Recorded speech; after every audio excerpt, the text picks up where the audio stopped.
From the Republican National Convention in Milwaukee for the Center Square, I'm Greg Bishop, and we're joined right now with Aaron Delmar, a delegate for Donald Trump from Illinois. Aaron, thanks for taking time with us here on the ground, and so far, a pretty eventful convention considering what happened on Saturday. If you could share your thoughts about the assassination attempt on Donald Trump and what it means for the political conversation moving forward. Well, as I saw that unfold on television, I just happened to be watching CNN when it was happening. And it was a spectrum of different emotions that I was experiencing. The first one was shock, right? Oh my God, something's happened. Somebody's shooting. You could hear the pops go off. Then it was fear. What was happening to all of the people that were attending this rally and what was going to happen, and seeing Donald Trump go down, seeing security come out and try to protect him. Then it went to that pride, when seeing how quickly law enforcement got the whole scene under control, how Secret Service was prompt to act and remove the threat. Then it turned to sadness, honestly, even though for the alleged shooter who lost his life on that night, and to the just regular person that wanted to go to a political rally with their kid that didn't make it home. That was incredibly heartbreaking. From there, it turned to anger. It said, hey, regardless if you like Donald Trump or don't like Donald Trump, this is an American. This is our nominee for president of the Republican Party, and that we are so polarized as a nation that we're so far away that people feel they need to take political violence into their own hands. And you know what? That was going to be a concern of like, hey, is this convention going to happen? Are we going to be going to Milwaukee? We've all made arrangements. We've got our hotels booked. But then when we got here on Sunday, we got our credentials. We started going through the opening party of the red, white, and blue. And we went to the whole security situation, the detail, and I saw the presence.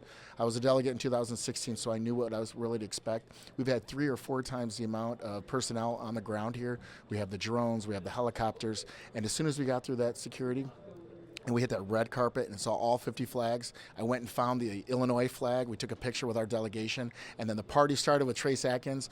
Everybody felt safe, secure, and ready to go. So when it comes to the political conversation, a lot of fingers being pointed back and forth, but how do you move forward? Is it going to be more focus on policy rather than personality?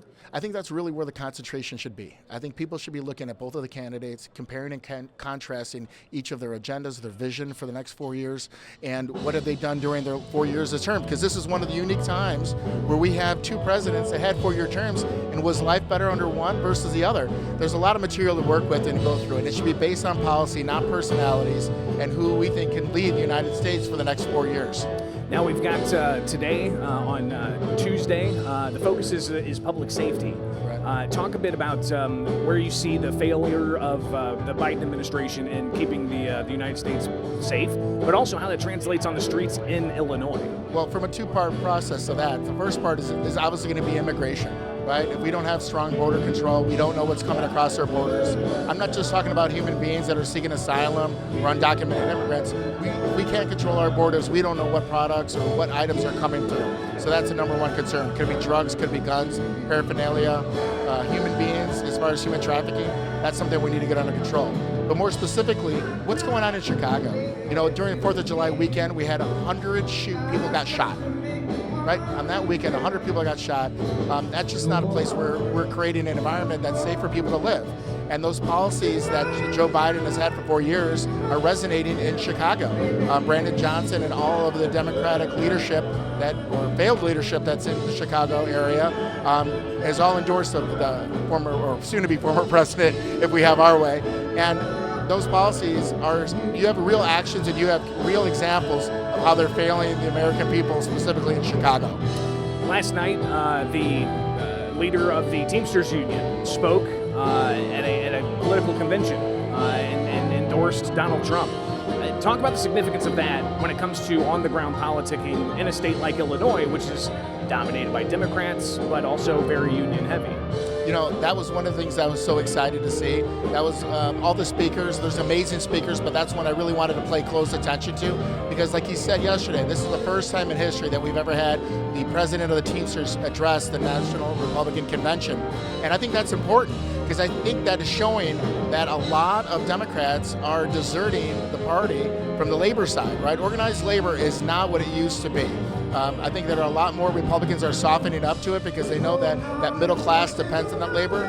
You know, Republicans have always had a bad name of saying we're anti-labor. We're not. We're pro public labor when it comes to police, firemen, the military, all of those different groups. And now we're looking at the trades, like electricians, pipe fitters, plumbers. Those are blue-collar jobs that we want to keep here in the United States, and it's a major plank of the America First platform. Aaron Delmar, a delegate for Donald Trump here at the Republican National Convention in Milwaukee. Thank you so much for taking time with us here at the Center Square. Thanks a lot, Greg. Thanks for having me.